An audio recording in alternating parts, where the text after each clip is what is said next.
Factors influencing safety-related behavior. Key information. Of critical importance to health and safety management is individual worker behavior. One worker may behave in an ideal manner, but another may not, and this unsafe behavior may endanger themselves and others. 3 significant factors influence a worker's behavior. The individual, their personal characteristics. The job, the task that they are carrying out. The organization, characteristics of the organization that they are working for. Key characteristics of an individual worker's personality that influence their safety-related behavior include: attitude, how they think about a particular safety issue. Competence, a combination of knowledge, ability, training and experience. Motivation, the incentives at work. Individual workers may perceive the hazards and risks present in their workplace in different ways, and this can influence their behavior. One issue of critical importance to health and safety management is the way that individual workers behave. It is estimated that well over half of all workplace accidents are caused by unsafe acts, the poor safety-related behavior of a worker. Ineffective at identifying underlying causes or corrective actions. Instead, we must look at how human factors influence working practices. We have to understand why people behave the way they do at work. Correct poor behavior when it is identified, by removing the cause of that behavior. Organizational, job and individual factors. Why is it that one worker behaves safely at work, but another does not, even though working conditions for both workers are the same? Why is it that a worker may behave safely doing one job, but then unsafe practices start to creep into their behavior when they are switched to another job? Why is it that a worker behaves poorly when working for one organization, but then leaves and starts to work for another company and behaves in an entirely different manner? The answer to these 3 questions, and the link between them, is human factors. Issues that influence a person's safety-related behavior when they are at work. These issues can be grouped under 3 main headings. Organizational factors, characteristics of the organization that they are working for. Job factors, characteristics of the job or task that they are performing. Individual factors, characteristics of the individual. Organizational factors. These are the characteristics of the organization that influence workers' behavior. Safety culture of the organization, the way that this culture is gradually absorbed by the individual, as already discussed. Policies and procedures, the existence and quality of these and the way that they might encourage or discourage good safety-related behavior. Commitment and leadership from management, whether this is visibly demonstrated outside the boardroom, since behavior in the boardroom is not witnessed by most of the workers in an organization. Levels of supervision, the presence or absence of, and the competence of, supervision, in the context of health and safety, and the way that poor safety-related behavior is dealt with. For example, in an organization that undertakes engineering maintenance work, the presence of competent supervisors to oversee that work is critical as a check to prevent both rule-breaking behavior and human error. Peer group pressure, the extent to which this is allowed to drive unsafe behaviors, as discussed. Consultation and worker involvement, the extent to which workers are involved in the management of health and safety issues and in the decision-making process.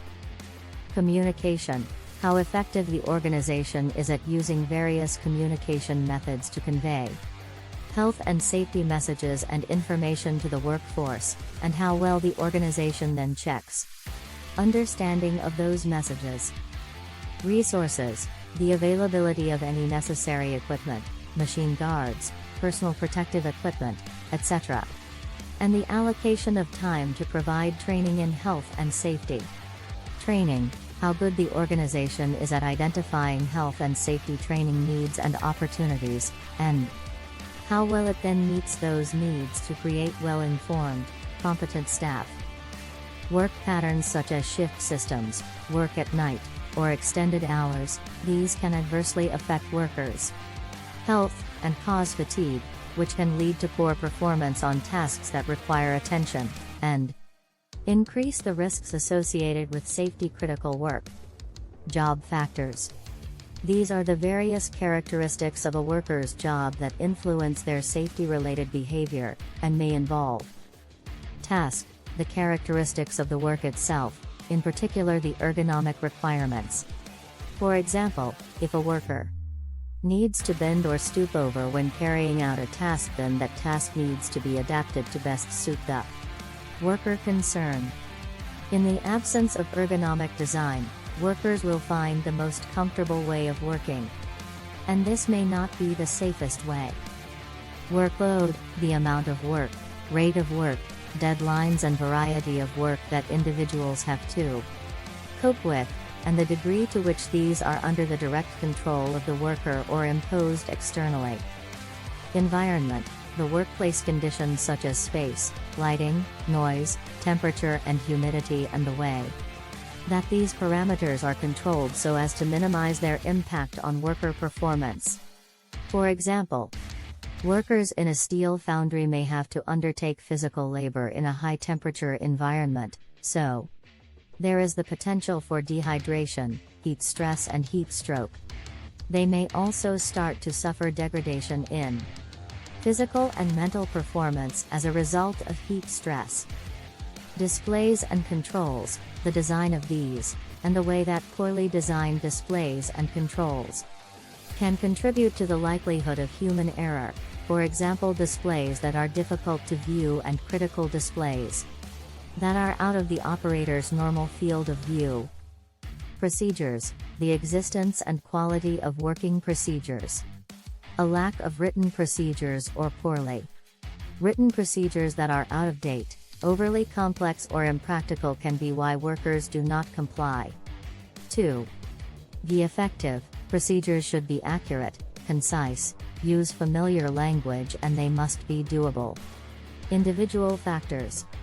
People bring to their job their own personal mix of skills, knowledge, experience, attitudes, motivations, habits, and personality.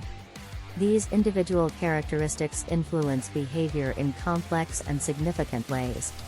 Some of these characteristics cannot be changed, but others can. It is important to recognize where changes to these characteristics might be needed and what methods might best be used to make those changes. For example, if workers have a poor attitude to machine guards, it will be necessary to change their attitude, and there are various ways of attempting to achieve this change. Attitude, competence, motivation and perception of risk are individual factors that we will now look at in greater detail. Attitude, competence and motivation. These are three personality characteristics of an individual that may influence their safety-related behavior. Attitude. For example, everyone has an attitude towards work. Some people think of it in a positive way and others have a negative attitude. Attitudes develop over time, many of them quite early in life, and they have a tendency to stay with us. This is because they are a part of self-image, the mental picture a person has of themselves and who they are. Attitude can be changed by methods such as education and training, workers educated in the hazards and risks associated with the machine and the reasons why a guard is necessary may change their attitude over time. High-impact interventions, workers put through high-impact training, where they are shown pictures of the injuries caused by failure to use the guard, may change their attitude very quickly.